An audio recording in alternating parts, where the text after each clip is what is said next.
Hello friends, આપનું સ્વાગત છે અમારી ચેનલ એજ્યુકેશન ગુરુજીમાં. અત્યારે આપણે સ્પોકન ઇંગ્લિશ સિરીઝનો ડે 30નો વિડીયો જોઈશું. ડે 1થી 29ના વિડીયો ઓલરેડી મેં ચેનલ પર મૂકી દીધા છે. તમે ના જોયા હોય તો જોઈ લેશો. બીજું મિત્રો, તમે અગર અમારી ચેનલ પર નવા છો તો ચેનલને સબસ્ક્રાઇબ કરી લો. સબસ્ક્રાઇબની બાજુમાં જે બેલ આઇકન છે તેને દબાવી દો, જેથી આવનારા દરેક એજ્યુકેશનના વિડીયો તમને મળતા રહે. તો ચલો આજનો વિડીયો શરૂ કરીએ. તો મિત્રો, આજના વિડીયોમાં આપણે ઇડિયમ્સ મતલબ કે રૂઢિપ્રયોગો વિશે જોઈશું. તેમાં પહેલું વાક્ય છે એટ બેક એન્ડ કોલ. એનો મતલબ થાય ઈશારા પર નાચવું. તો એનું વાક્ય બનશે he is at his wife beck and call. તે પોતાની પત્નીના ઈશારાઓ પર નાચે છે. બીજું વાક્ય છે ઇનફ એન્ડ ટુ સ્પેર. એનો મતલબ થાય આવશ્યકતાથી વધારે. તો એનું વાક્ય બનશે મિત્રો the landlord has money enough and to spares. મકાન માલિકની પાસે અઢળક ધન છે. એના પછીનું વાક્ય જોઈશું ફાર એન્ડ અવે. એનું મતલબ થાય ઘણું દૂર. એનું વાક્ય બનશે મિત્રો અ પ્રિન્સેસ ફ્રોમ ફાર એન્ડ અવે city came to marry the princess. દૂર નગરમાં એક રાજકુમાર રાજકુમારી જોડે વિવાહ કરવા આવ્યો. એના પછી જોઈશું મિત્રો ફિટ્સ એન્ડ સ્ટાર્ટ્સ. એનો મતલબ થશે અનિયમિત. એનું વાક્ય બનાવીશું મિત્રો you will fail if you work by fits and starts. જો તું અનિયમિત કામ કરીશ તો નપાસ થઈશ. એના પછી છે મિત્રો હાર્ડ એન્ડ ફાસ્ટ. નિશ્ચિત અને માપદંડ. એનું વાક્ય બનશે there is no hard and fast way to success. સફળતાનો કોઈ નિશ્ચિત માપદંડ નથી. એના પછી છે હાર્ટ એન્ડ સોલ. પૂરી શક્તિથી. એનું વાક્ય બનશે my friend helped me by heart and soul. મારા મિત્રે પૂરી શક્તિથી મારી સહાયતા કરી. એના પછી જોઈશું સાતમું વાક્ય હ્યુ એન્ડ ક્રાય. એનો મતલબ થશે સારપકોર, હંગામો, હલ્લો કાં તો કોલાહલ. હલ્લો કોલાહલ. તો એનું વાક્ય બનશે what was that hue and cry. તે કોલાહલ શાને માટે હતો. એના પછી જોઈશું બાય લીપ એન્ડ બાઉન્સ. દિન દુગુની રાત ચુગુની ઉન્નતિ. તેનું વાક્ય બનશે our country is developing by leap and bounce. આપણો દેશ દિન દુગુની રાત ચુગુની કરી રહ્યો છે. એના પછી નવું વાક્ય જોઈશું નલ એન્ડ વોઇડ. એનું મતલબ થશે રદ, નકામો અને અમાન્ય. તેનું વાક્ય બનાવીશું મિત્રો the court has declared that rule null and void. ન્યાયાલયે તે નિયમ રદ કરી નાખ્યો. એના પછી જોઈશું ઓવર હેડ એન્ડ ઇયર્સ.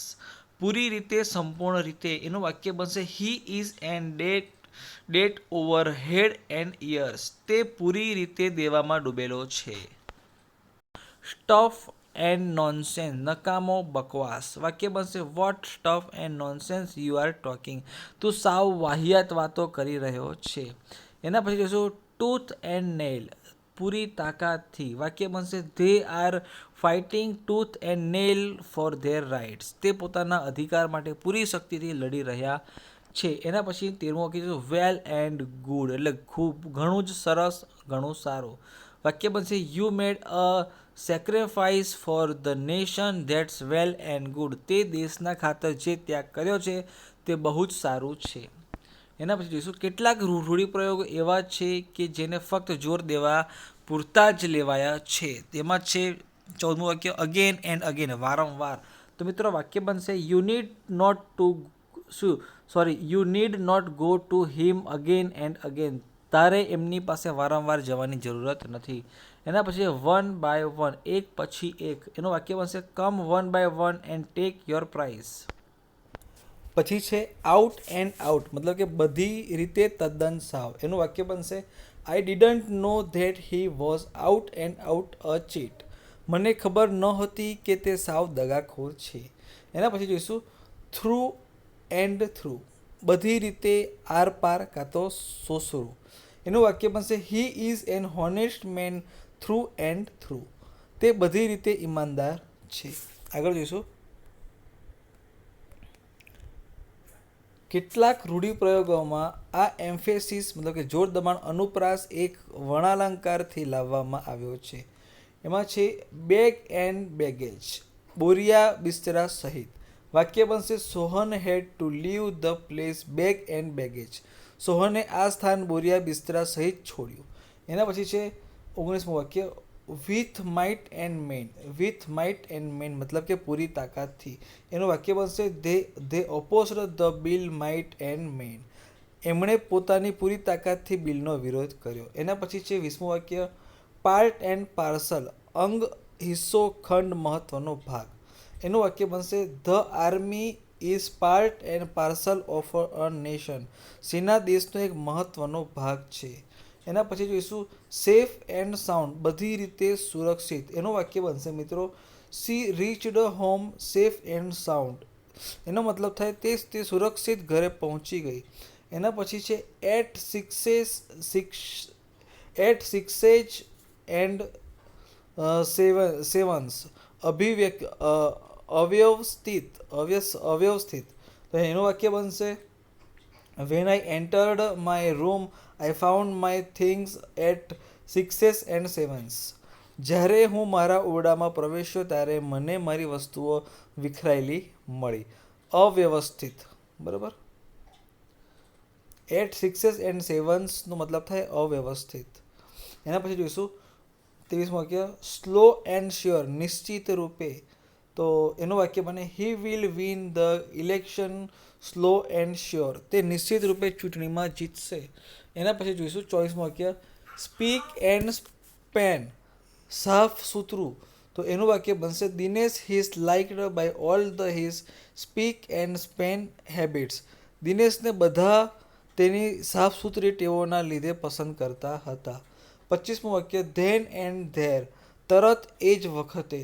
તો એનું વાક્ય બને he was picking my pocket but my friend caught him then and there. હવે એનું મતલબ થાય એ મારું ગજવું કાપતો હતો પરંતુ મારા મિત્રે તેને એ જ વખતે પકડી લીધો. એના પછી મિત્રો ક્યારેક જોડકણા પણ રૂઢિપ્રયોગને બનાવવામાં મદદરૂપ હોય છે. તો શું છે કે રીતે જોઈશું. 26મું વાક્ય ફેર એન્ડ સ્ક્વેર. ખરું, તીક્ષ્ણ, તેજ. તેનું વાક્ય બનશે one should be fair and square in one's dealings. માણસ લેણદેણમાં તેજ હોવો જોઈએ. એના પછી જોઈશું હાઈ એન્ડ ડ્રાય. કજિયાનું મોં કાળું. તો એનું વાક્ય બનશે Mukesh was perfectly high and dry after settling his debts. પોતાનું બધું દેવું ચૂકતે કરી મુકેશ બધી રીતે કજિયાથી મુક્ત થઈ ગયો. એના પછી જોઈશું બાય હુક ઓર બાય કુક. તો એનો મતલબ થશે કોઈ પણ પ્રકારે. તો વાક્ય બનશે one should not aim at gaining things by hook or by crook. તો એનો મતલબ થાય માણસનું ધ્યેય ગમે તે રીતે બધી ચીજો મેળવવાનું ન હોવું જોઈએ. એના પછી જોઈશું વેર એન્ડ ટેર. તોડફોડ, ફાડવું, ચીરવું. Who will pay for the wear and tear of the machine. મશીનની તોડફોડ કોણ ભરશે. એના પછી જોઈશું વિધાઉટ રાઇમ ઓર રીઝન. વિના કારણે. એનું વાક્ય બનશે he was punished without rhyme or reason. એને વિના કારણે દંડ દેવામાં આવ્યો. એના પછીનું મિત્રો વાક્ય જોઈએ નાવ ઓર નેવર.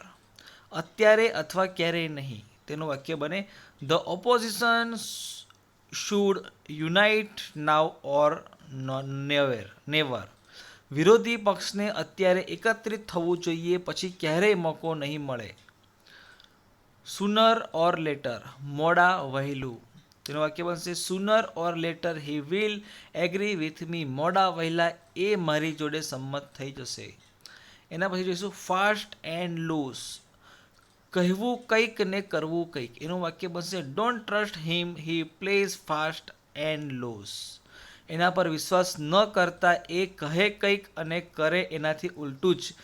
બરાબર. એના પછીનું વાક્ય બનશે ઇન્સ એન્ડ આઉટ્સ. તો એનો મતલબ થશે વિવરણ, સવિસ્તાર.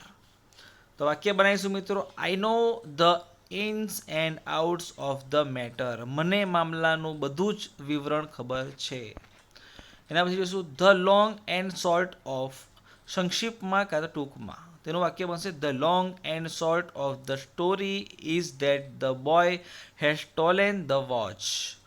તો એનો મતલબ થાય ટૂંકાણમાં વાર્તા એમ છે કે છોકરાએ ઘડિયાળ ચોરી છે. એના પછીનું વાક્ય જોઈશું ઓફ એન્ડ ઓન. કોઈ વાર, ઘણીવાર, ક્યારેક ક્યારેક, અવારનવાર. તેનું વાક્ય બનશે he comes to the club off and on. તે અવારનવાર ક્લબમાં આવતા હતા, ઉતાર ચઢાવ, ચડતી પડતી. સોરી તે અવારનવાર ક્લબમાં આવતા હતા. એના પછીનું વાક્ય છે અપ્સ એન્ડ ડાઉન, મતલબ કે ઉતાર ચઢાવ કે ચડતી પડતી. તેનું વાક્ય બનશે I have seen many ups and downs in life. મેં જીવનમાં ઘણા જ ઉતાર ચઢાવ જોયા છે. આગળ જોઈશું મિત્રો, ઘણી લોકોક્તિઓ પણ આપણા લોક જીવન અને અનુભવનું ધન છે. તો એમાં જોઈશું તો 38મું વાક્ય ઓલ્સ વેલ ધેટ એન્ડ્સ વેલ. જેવું કરો તેવું પામો. એના પછીનું વાક્ય બેટર લેટ ધેન નેવર. જાગ્યા ત્યારથી સવાર. એના પછી જોઈશું a friend in need is a friend in need. સમય વખતે કામ આવે તે જ સાચો મિત્ર. એના પછી જોઈશું handsome is he who handsome does. સુંદર તેને કહેવાય જે સુંદર કરે. Seeing is believing. જોવે તે વિશ્વાસ કરે. પછી a burnt child dreads the fire. દૂધનો દાજ્યો છાશ ફૂંકીને પીવે. All that glitters is not gold. નાના મોઢે મોટી વાત. As you sow shall you reap. વાવે તેવું લણે. એના પછી જોઈશું blood is thicker than water. લોહીની સગાઈ હોય છે સાચી. એના પછી જોઈશું carrying coals to Newcastle. તો એનો મતલબ થાય ચોર કોટવાલને દંડે. એના પછી જોઈશું coming events cast their shadow. પુત્રના લક્ષણ પારણામાંથી જણાય. Empty vessel makes much noise. અધૂરો ઘડો છલકાય ઘણો. એના પછી જોઈશું from frying pan to fire. ખોદ્યો ડુંગર ને કાઢ્યો ઉંદર. એના પછીનો જોઈશું cut your coat according to your cloth. સોડ પ્રમાણે સાથરો ફેંકવો. A birds in hand is worth two in the brush. આપ્યું તે તાપ્યું કોઈનું રહેતું નથી. એના પછી જોઈશું હેલ્થ ઇઝ વેલ્થ. પહેલા સુખ તે જાતે નર્યા. એના પછી જોઈશું honesty is the best policy. પ્રામાણિકતા સૌથી સારો ગુણ છે. એના પછી જોઈશું to cry over split milk. રડ્યા પછી ડાપણ શા કામનો. એના પછી જોઈશું ઇટ ટેક્સ ટુ ક્વોરલ. સહકાર વિના તાળી ન પડે. એના પછી મિત્રો આગળ money makes the mare go. કિંમત બતાવે કામ. Slow and steady wins the race. ધીરજના ફળ મીઠા. મિત્રો આ વિડીયોનો છેલ્લું સેન્ટન્સ છે to cast pearls before a swine. ભેંસ આગળ ભાગવત. તો મિત્રો આજે આપણે ઇડિયમ્સ વિશે જોયું. ઘણા બધા ઇડિયમ્સ વિશે આપણે શીખ્યા. આપણને ખબર પડી કે ઇડિયમ્સ કઈ રીતે બને છે, બરાબર, અને ઇડિયમ્સ કોને કહેવાય. તો મિત્રો આ વિડીયોમાં ફક્ત આટલું જ. તમને મારો વિડીયો પસંદ આવ્યા હોય તો લાઇક કરો, તમારા ફ્રેન્ડ ફેમિલી મિત્રોને શેર કરો, અને આવા જ વિડીયો આગળ જોવા માંગતા હોય તો મારા ચેનલને સબસ્ક્રાઇબ કરો. જય હિન્દ, જય ભારત.